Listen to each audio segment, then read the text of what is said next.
சொல்லுங்க, என்ன நீங்க கூப்பிட்டீங்க? இப்ப அதிமுக இணையருக்கு எம்எல்ஏ ராஜன் செல்லப்பா வந்து உங்களுக்கு 6 மாசம் அமைதியா இருக்கணும், எந்த வார்த்தையும் சொல்லக்கூடாது அப்படின்னு. என்ன 6 மாசம் வந்து அமைதியா இருக்கணும், அதுக்கப்புறம் பரிசீலனை ராஜன் செல்லப்பா சொல்லியிருக்காங்க.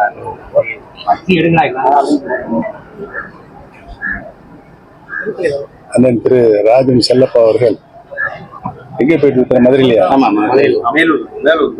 அதான் மேலூர். நான் அமைதியா இருக்கேன்னு சொல்லியிருக்கிறாரா? ஆமா.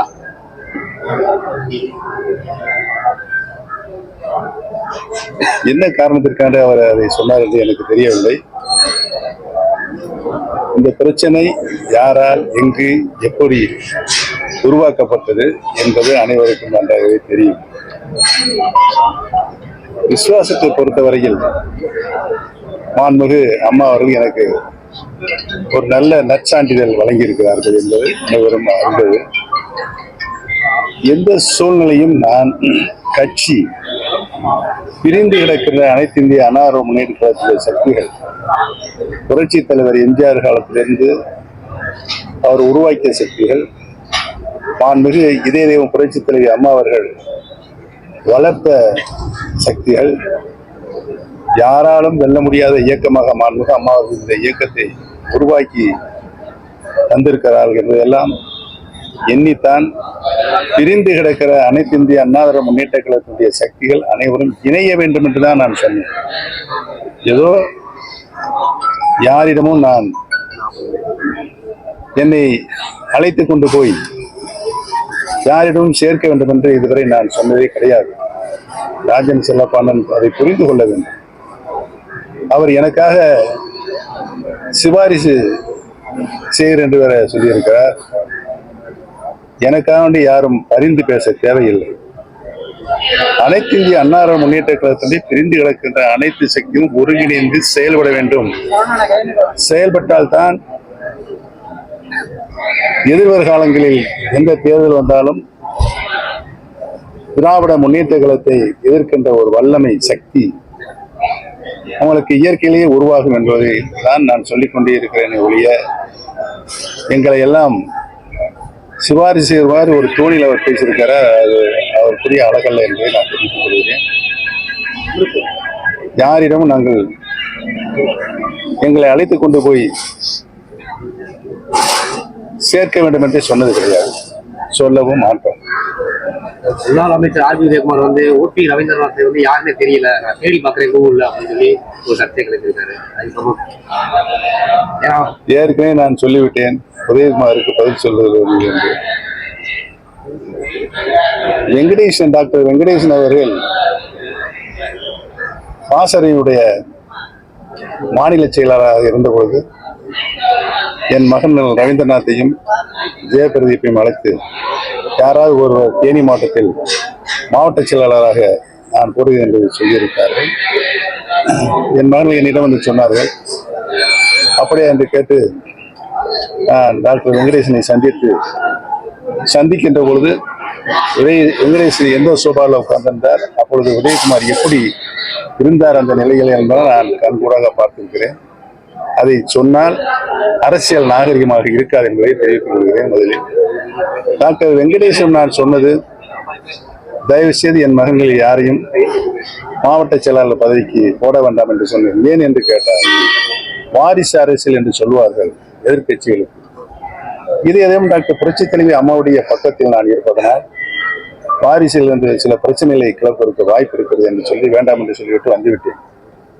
மீண்டும் திரும்பவும் டாக்டர் வெங்கடேசன் அவர்கள் மாண்புமிகு அம்மாவிடம் சென்று இந்த மாதிரி பன்னீர்செல்வனுடைய பிள்ளைகள் யாராவது ஒருத்தரை, குழந்தைகள் யாராவது ஒருத்தரை, பையன்களில் யாராவது ஒருத்தரை போட வேண்டும் என்று நான் சொன்னதற்கு வேண்டாம் என்று சொல்லிவிட்டு போயிட்டார். அம்மா அவர்களும் ஏன் வேண்டாம் என்று சொல்கிறார், போடுப்பா ஒன்றும் பிரச்சனை இல்லை அப்படின்னு சொல்லி நான் சொல்லி பன்னீர்செல்வத்தில் சொல்லிட்டாங்க. அவர் திரும்பியாக சொன்னார், அம்மாவும் சொல்லிட்டாங்க அப்படின்னு சொன்னார். நான் மீண்டும் மாண்புமிகு அம்மா அவர்கள் அவருடைய அறையில் சென்று சந்தித்த பொழுது இந்த மாதிரி வெங்கடேசன் அவர்கள் என் பையன்கள் யாராவது ஒருத்தருக்கு மாவட்ட செயலாளர் போடுவது என்று சொல்லுகிறார் அம்மா அப்படின்னு கேட்டாங்க. வெங்கடேசன் சொல்லவில்லை, நான் தான் சொன்னேன் அப்படின்னு சொல்லி அம்மா சொன்னாங்க. அதை நான் மறுப்பதற்கு இல்லை, அப்படித்தான் வந்தது.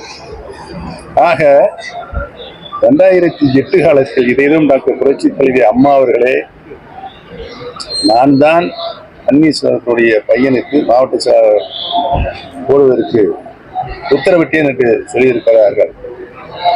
மாண்புமிகு அம்மா அவர்களுக்கு அடையாளம் தெரிந்தால் போதும். உதயகுமார் எப்படி சொல்றதே புரியவில்லை. அவர் எப்படி வந்தார் என்பதெல்லாம் உங்களுக்கு மதுரையில் வசிக்கின்ற உங்களுக்கு நன்றாகவே தெரியும். ஆக அம்மாவே உத்தரவு போட்டதற்கால் யாருடைய சிபாரிசு எங்களுக்கு தேவையில்லை. இனிமேல் உதயகுமார் எங்களை பற்றி பேசுவதை நிறுத்திக் கொள்ள வேண்டும்.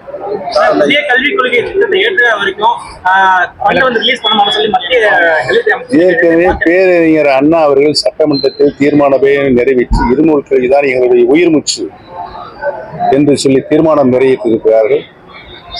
புரட்சி தலைவர் அவர்கள் காலத்திலும் இருமொழி கொள்கைதான் நம்முடைய தலையாய கொள்கையாக இருந்தது.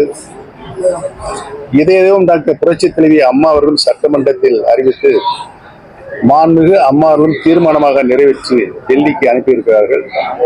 நான் முதலமைச்சராக இருந்த பொழுது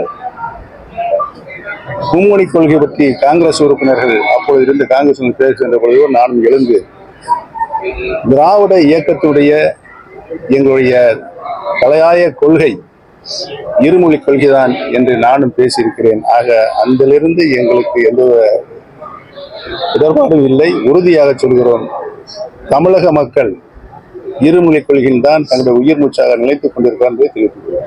தேர்தல் 10 மாதம் இருக்கு, பெருசா டைம்லாம் கிடையாது. எப்படி சார் சுற்றுப்பயணம் மேற்கொள்ள வாய்ப்பு இருக்கா? ஆதரவுல போய் சந்திக்கிறது சொல்லி நீங்க உறுதியாக சுற்றுப்பயணம் சென்று வாக்காளர்களை சந்திக்கின்ற வாய்ப்பு உறுதியாக இருக்கும் என்று தெரிவித்துக் கொள்கிறேன். இரட்டை இலை எதிர்த்து போட்டிட்டீங்க, அதனால இரட்டை இலை சின்னத்தை பத்தி இரட்டை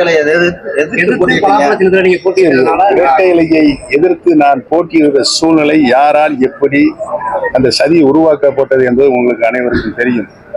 ஆக எங்களுடைய பலத்தை, தொண்டர்களுடைய பலத்தை, அனைத்து இந்திய அண்ணா முன்னேற்ற கழகத்துடைய தொண்டர்கள் உரிமையை மீட்கும் குழுகின்ற பலத்தை நிரூபிப்பதற்காக நான் நிறுத்த வேண்டிய ஒரு கட்டாய சூழ்நிலை இருந்ததா என்னை தோற்கடிப்பதற்கு எனக்கு வழங்கப்பட்டது பலாப்பழ சின்ன, சுயேட்சை சின்ன, 22வது சின்ன, 2வது மிஷின் 6 பன்னீர்செல்வத்தை எங்கெல்லாம் தேடி கண்டுபிடிச்சு அது இன்சில் வர்றது மாதிரி அவர் கொண்டு போய் நிப்பாட்டினார். என்னாச்சு?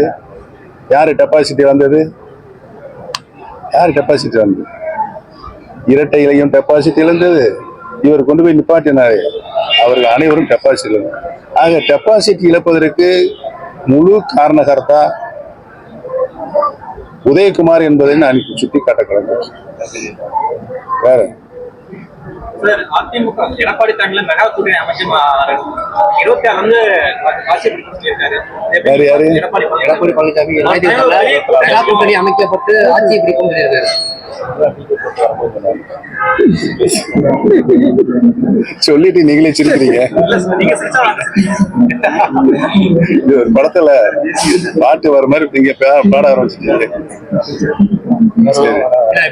கட்சிக்குள்ள எவ்வளவு பிரச்சனைகள் இருக்கு. நீங்களும் எந்த நிபந்தனை இல்லாம 3 பேரும் கட்சியில இணைய சொல்லியிருக்கீங்க. தம்பி சொல்றதுக்கு நாங்க அங்க போய் வாசல் யார் வீட்டு வாசல் நிக்கல. அனைவரும் இணைந்தால் தற்போது அடுத்து வருகின்ற சட்டமன்ற தேர்தலில் முடிக்கிறதுக்கு முன்னால் நீங்க எப்படி கேள்வி கணைகள எதிர்கட்சி மாதிரி சொன்னீங்க. அனைவரும் தங்களுக்குள் இருக்கின்ற மனமாச்சரியங்களை விலக்கி வைத்துவிட்டு புரட்சித் தலைவர் எம்ஜிஆர் அவர்கள் மறைகின்ற பொழுது அம்மா என்றும் ஜானகி அம்மா என்றும் 2 அணிகளாக நாம் பிரிந்திருந்தோம். தோல்வி அடைந்தவர்கள் சட்டமன்றத்தில் தோல்வியை தொழிலும் தோல்வி வெற்றி வாய்ப்பை இழந்த மறுநாளே காலையில் தலைவர்கள் ஒன்று சேர்வதற்கு முன்னதாக தொண்டர்கள் அனைத்து தமிழ்நாடும் ஒன்று சேர்ந்து விட்டார்கள். அதை பார்த்துதான் தலைவர்களே சேர்ந்தார்கள். ஆக பிரிந்தால் ஒன்றுபட்டால் உண்டு வாழ்வு. அனைத்து இந்திய அண்ணா முன்னேற்ற கழகத்துடைய சக்தியில் பிரிந்தால் இனி வரும் தேர்தல் எந்த தேர்தலிலும் இணையாமல் வெற்றி வர முடியாது என்பதுதான் தமிழக மக்களுடைய தீர்ப்பாக 11 தேர்தலில் இருந்திருக்கிறது. ஒற்றை தலைமை வந்தால் உறுதியாக பழனிசாமி தலைமையில் முழு வெற்றியை பெறுவோம் என்று நின்ற தேர்தல் அத்தனை தகுந்த தோல்வியை தெரிவிக்கிறது. பிரிந்திருந்த காரணத்தினால். சார் விஜய்க்கு வந்து வைப் பிரிவு பாதுகாப்பு கொடுத்தாங்க, இதை எப்படி பாக்குறீங்க? மத்திய அரசு கொடுத்திருக்காங்க, கேட்க வேண்டியது நீங்க மத்திய அரசு பன்னீர்செல்வத்துக்கு. மூத்த அரசியல் தலைவர் செங்கோட்டையன் வந்து தற்போது வந்து அம்மா படம் இல்லை அப்படின்னு சொல்லிட்டு கூறியிருக்காங்க. அவருடைய பாவம், அவருடைய மனத்தாங்கல்ங்க. தலைவர் காலத்திலே அவர் மாவட்ட செயலாளர், 23 ஆண்டுகள் மாவட்ட செயலாளர், 9 முறை சட்டமன்ற தேர்தல் என்று 7 முறை வெற்றி பெற்றிருக்கிறார். அனைத்து தர மக்களிடத்திலும் நல்ல பேர் வாங்கியிருக்கிறார். அதன் கட்சிக்கு தமிழகம் மட்டுமல்லாமல் ஈரோடு மாவட்டம் அல்லாமல் தமிழகம் அனைவரும் நன்றாக பரிச்சயமாகக்கூடியவர். எந்த வேலை சொன்னாலும், கட்சி பணி சொன்னாலும், தலைவராக இருக்கின்ற காலத்திலும் சரி, அன்பு அம்மாவுடைய காலத்திலும் சரி, அவர் தன்னுடைய பணியை முழுமையாக நிறைவேற்றியிருக்கிறார், நிறைவாக நிறைவேற்றியிருக்கிறார் என்பதுதான் அவருக்கு இருக்கிற நல்ல பெயர். அவர் வந்து மனஸ்தாங்கள் என்னன்னா, இந்த இயக்கத்தை உருவாக்கியவர் புரட்சி தலைவர். இந்த இயக்கத்தை மாபெரும் இயக்கமாக, வரலாற்று இயக்கமாக உருவாக்கியவர், வளர்த்தவர் புரட்சி தலைவி மாண்பு அம்மா அவர்கள். இந்த இருவரும் தலைவர்களுடைய படங்கள் இல்லை என்று சொன்னால் 1.5 கோடி தொண்டர்கள் வெதுக்கிக் கொண்டிருக்கிறார். இளைவருக்கும் அனைவருக்கும் அந்த மனத்தாங்க இருக்கிறது. எங்க மாவட்டத்தில் ஒரு போஸ்டர் பார்த்தேன், ஒரு மாவட்ட செயலாளர் இப்ப போட்டிருக்காங்க. அந்த மாவட்ட செயலாளர் நடந்து முடிந்த நகராட்சி மன்ற தேர்தலில் திமுகவிலே 2 பிரிவா போட்டி போட்டாங்க எங்க நகர்மன்ற தலைவருக்கு. அப்பொழுது ஒரு நகர்மன்ற தலைவர் அவர் அழைத்து கொண்டு போய் எங்க டிஎம்கே போய் பேரம் பேசி வாங்கிட்டு நம்மளும் இந்த 6 பேரை கூட்டு போய் வாங்கி கொடுத்து விட்டார். இன்னைக்கு அவர் வந்து மாவட்ட செயலாளர், எங்க தேனி மாவட்டத்தில் ஒரு பிரிவுக்கு மாவட்ட செயலாளர். அவர் படத்தை நேற்று பார்த்தேன், நடுவில் அவர் படத்தை பெருசா போட்டுருவாங்க. எடப்பாடி படத்தை காலடியில் போட்டிருக்காங்க, அவர் காலடியில் கீழே. இது அவர்களுடைய பண்பாடு என்பதை தெரியும். எம்ஜிஆர் ஜெயலலிதாவோட மறு உருவம் தான் எடப்பாடி. ஐயோ சாமியை மறுபடியும் நீங்க நகைச்சுவையாவே கேட்டுக்கிறதா எப்படிங்க?